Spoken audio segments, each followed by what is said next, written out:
What is the most important molecule that you need to stay healthy and prevent disease? Hi, this is Dr. Mark Hyman. Welcome back. Now, why have most of you never heard about this? And why is it the secret to prevent aging, cancer, heart disease, dementia, and more? And why is it necessary to treat everything from autism to Alzheimer's? And why are there over 76,000 medical articles about it, and your doctor doesn't know how to address the epidemic deficiency of this critical, life-giving molecule? What is it? It's the mother of all antioxidants, the master detoxifier, and the maestro of the immune system. It's called glutathione. The good news is your body produces its own glutathione. The bad news is that our poor diet, pollution, toxins, medications, stress, trauma, aging, infections, and radiation all deplete your body's glutathione levels. And this leaves you susceptible to unrestrained cell disintegration from oxidative stress and free radicals, to infections and cancer, and your liver gets overloaded, making it damaged and unable to do its job of detoxification. So, in treating chronically ill patients using functional medicine over the last 10 years, I have found that glutathione deficiency is found in nearly all of my very ill patients. Those who have chronic fatigue, heart disease, cancer, chronic infections, autoimmune diseases, diabetes, autism, Alzheimer's, Parkinson's, arthritis, asthma, kidney problems, liver disease, you name it. If you're very sick, you likely have a glutathione deficiency.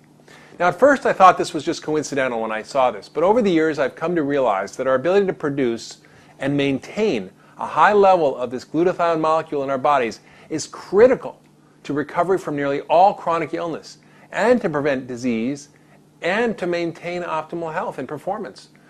And so have the authors of the 76,000 medical articles on glutathione. Okay, so what's glutathione? What does it do for us? And how can we get more of it? Well, glutathione is a very simple molecule that's produced naturally all the time in your body. It's a combination of three simple building blocks we call amino acids: cysteine, glycine, and glutamate. The secret of its power is the sulfur chemicals it contains. Sulfur is a very sticky, smelly molecule. It sort of acts like flypaper, and all the bad things in the body stick onto it. Free radicals and toxins like mercury and other heavy metals. Normally it's recycled in the body, except when the toxic load becomes too high, and that explains why we're in such trouble. In my practice, I test for the genes involved in glutathione metabolism, genes involved in producing the enzymes that allow the body to produce and recycle the glutathione. They have lots of names, GSTM1 and GSTP1 and so on. The fact is that we all evolved in a time before there were 80,000 toxic industrial chemicals that were introduced into our world, before electromagnetic radiation was everywhere, before we polluted our lakes and rivers and skies and oceans and teeth with dental amalgams and with mercury and lead. And that's why we often got by with just a basic version of the genetic detoxification software that's encoded in their DNA. And it's sort of mediocre at getting rid of toxins in the body. We just really didn't need more. Who knew we would be poisoning ourselves and eating a processed, nutrition-depleted diet? That's why almost half of the population has a limited capacity to get rid of toxins. They're missing GSTM1 function. And nearly all my very sick patients, including me, which explains why I became mercury poisoned and why I suffer from chronic fatigue, are missing this particular gene. And that makes them the yellow canaries in the coal mine. And that may be up to 1/3 to 1/2 of our population who suffers from chronic disease. So why is glutathione so important? Well, it recycles all the antioxidants in the body. It helps us deal with free radicals. And dealing with free radicals is like handling a hot potato, right?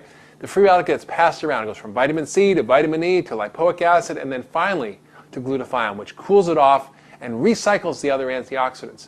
And then the body can reduce or regenerate another protective glutathione molecule, and we're back in business. The problem occurs when we're overwhelmed with too much oxidative stress or too many toxins. Then glutathione becomes depleted, leading us towards some terrible illness. And we can no longer protect ourselves against free radicals or infections or cancer, and we can't get rid of toxins, and this leads to further accumulation and further illness. Glutathione is also critical in helping your immune system do its job of fighting infections and preventing cancer, and that's why studies show that it can help even in the treatment of AIDS. Glutathione is also the most critical and integral part of your detoxification system. all the toxins stick onto glutathione, which then carries it in the bile and the stool and out of our body. So that's great. And lastly, it helps us reach peak mental and physical functioning. And in fact, research has shown that raised glutathione levels actually decrease muscle damage, reduce recovery time, increase strength and endurance, and shift metabolism from fat production to muscle development. So if you're sick or old or just not in peak shape, you likely have glutathione deficiency. In fact, the top British medical journal, The Lancet, found that the highest glutathione levels were found in healthy young people, a little bit lower in healthy elderly, and lower still in the sick elderly, and the lowest of all was in the hospitalized sick elderly. So keeping yourself healthy, boosting your performance, preventing disease and aging will depend on keeping your glutathione levels high. So the reason that glutathione is so important is that it's responsible for keeping so many of the keys to ultra wellness optimized. It's critical for immune function and controlling inflammation. It's the master detoxifier.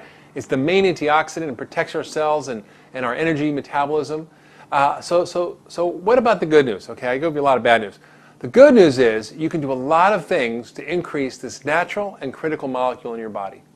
So you can eat glutathione boosting foods, you can exercise, and you can take glutathione boosting supplements. All right, so let's talk about what to eat. What should you eat if you want to boost glutathione? First, I want you to enjoy sulfur-containing foods. And the main ones are garlic and onions and the broccoli family, your cruciferous vegetables. Broccoli, kale, collards, cabbage, cauliflower, watercress, all these great foods that are full of powerful sulfur-containing molecules. Also, you can use bioactive whey protein. Remember Little Miss Muffet and her curds and whey, right? That clear liquid that comes off on the top of yogurt. This is the greatest source of cysteine and amino acid building blocks for glutathione synthesis. And I'm not a big fan of dairy, as you know, but there's an exception with a few warnings. The whey protein must be bioactive. It must be made from non-denatured proteins, which means the denatured protein is a breakdown of normal protein structure. It should be from non-pasteurized and non-industrially produced milk, which makes it free of pesticides, hormones, and antibiotics. There's one called Immunocal, which is actually prescription bioactive non-denatured whey protein that's even listed in the physician's desk reference. Okay, what about exercise? What type of exercise? Well, exercise is pretty straightforward. So not over-exercise, because that depletes glutathione, but regular exercise boosts your glutathione and helps your immune system and so on. So start slowly, build up to 30 minutes a day of vigorous aerobic exercise like walking or jogging or sports, which I like tennis or basketball. Strength training, 20 minutes 3 times a week is also helpful. And lastly, you can take some glutathione boosting supplements. So it would be easy just to take glutathione as a pill, right? But the body digests the protein and you don't get the benefits. It also requires lots of different nutrients to support the production of glutathione in the body. So the main factors that involved and need to be taken consistently to boost glutathione, that means every day, I'm going to tell you about. First, besides taking your multivitamin fish oil, supporting my glutathione levels is the most important thing I do every day for my health. So the first one I use is something called N-acetylcysteine, or NAC, or NAC. This has been used for lots of years in medical practice to help treat asthma and lung disease, to treat people with life-threatening liver failure, even in the emergency room from Tylenol. But now it's even used to prevent kidney damage from dyes used in a hospital from X-ray studies. So it's got a lot of widespread application. The next is alpha-lipoic acid, and this is a close second to glutathione in the importance in protecting our cells and energy production and blood sugar control and many things. We make in our bodies, but we often become depleted. Next, and this is critical because there's 2 cycles here. I've written about this methylation cycle before, but this cycle of B12, folate, and B6 is critical for helping the body continue to produce the glutathione. Very critical, folate, B6, and B12. And lastly, we need selenium and the family of antioxidants and milk thistle, which is an herb, all of which can help boost glutathione levels. So remember, if you want to stay healthy and be ultra well, make sure your glutathione levels are up and functioning well. So thanks for listening to me today. This has been Dr. Mark Hyman, and I'll see you next time.